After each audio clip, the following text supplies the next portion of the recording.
March 20th, 2015. It's about 4:04 in the morning. It's an appropriate 4:04. So I just got back from the Ridge. This is an office here. Go away, cat. And Dad had a bad situation. Briefly, I was in bed about 2 o'clock. I got a call from the Ridge, the nurse at the Ridge. He said Dad is really agitated. He's waving his cane around and acting like he's going to hit somebody with it. And so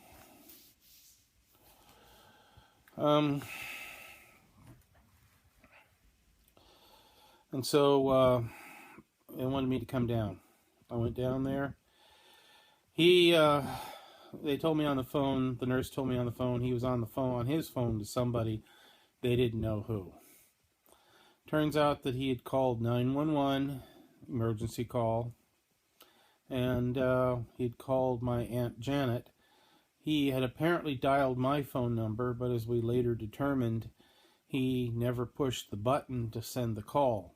And I had to show him my phone had no record of him calling. It wasn't a function of whether or not he called and I didn't answer. It never rang. He never called. So he probably just dialed my number but didn't push the send button. So I got about halfway over.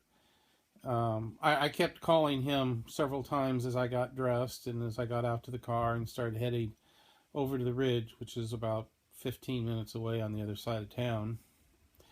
I got a message, or I got a call from Janet, who was saying what's going on, that Dad had just called her. So I went down there and I kept calling Dad. He wasn't answering his phone for whatever reason. About halfway to the Ridge, the rehab facility called the Ridge, I got a call from Dad, and I started talking to him, asking him questions. He knew exactly where he was. He knew who he was. He knew where he was. He knew the date. He knew what had happened to him in the previous week, the hospital visit in the fall, and all that. He was just confused about where he was. And so I kept him on the phone because I wanted to keep him on the phone for the whole trip. So I just talked to him and just kept my eyes open for cops in case, I didn't want to get a ticket on the way over, because that would have been bad enough to have been delayed for half an hour while they wrote the ticket. That's, cops are like that here. And so I finally got to the Ridge, and I was talking to him as I walked in and walked up the hall, and I could hear his voice, and I could hear him on the phone. I could hear his voice coming down the hall as I was in through the phone. Walked in, I started talking to him. He apparently had been waving his cane around. And so the fact that he had such clear recall of where he was, he knew where he was, but he didn't know much of what else was going on. And so here are some of my theories. First, one more thing. He said that he had been having a dream, a very bad dream. And, I know he has dreams because I'm always hearing him shouting and screaming in his sleep in his bed here.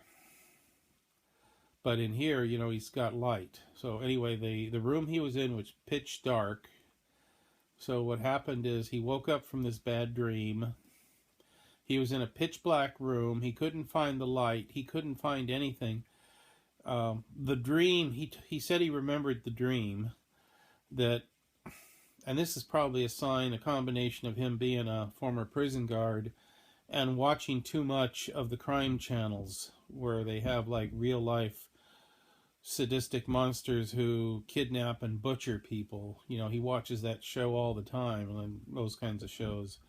The Scum of the Earth. He wallowed in it while he was a guard, and then he's still wallowing in it watching TV. It's like, I know pretty much anytime I walk in the house or come into the living room when he's watching whatever he wants to watch, it's almost always one of those crime shows. And the more gory, sadistic, brutal bastards stories he can, the better for him. Anyway, the dream he had is that he was being held hostage with a bunch of people who were like sadistic monsters. And when he woke up in the night in the total darkness, he started shouting apparently and trying to get around. And somehow he got a hold of his cane. And when the nurses came in, he thought they were the criminals. He was, he was still living the dream, so to speak, when he woke up. Um, and he never really shook out of it until I arrived. He said it wasn't until he actually saw me that suddenly everything came back to him of where he was and what was going on. He said he realized he defecated in his mess kit. He used a little more colorful term, but I'll let you guess what it was. And that was when I finally got him down. Also, his blood pressure was extremely high, 205 over 90. Extremely. I mean, that's like, why isn't he in the ER kind of high? And they said that they thought it was a matter of he got agitated and that sent his blood pressure up. I'm kind of wondering if it could be the other way around. He had high blood pressure and that triggered this psychotic, well, maybe psychotic's the wrong term, this dream state. So, basically boils down to, it seemed he's also coming down after being in the hospital for about 5 or 6 days since last week. Do the math. He's been on morphine more or less constantly for the last 4 or 5 days, and now he gets here and they just cut him off cold turkey. He goes from getting morphine every few hours to nothing. So I think he was in withdrawal, at least to some extent. So that combined with all the problems he's had, he wakes up in the middle of the night and he kind of forgets where he's at because he's in an unfamiliar bed.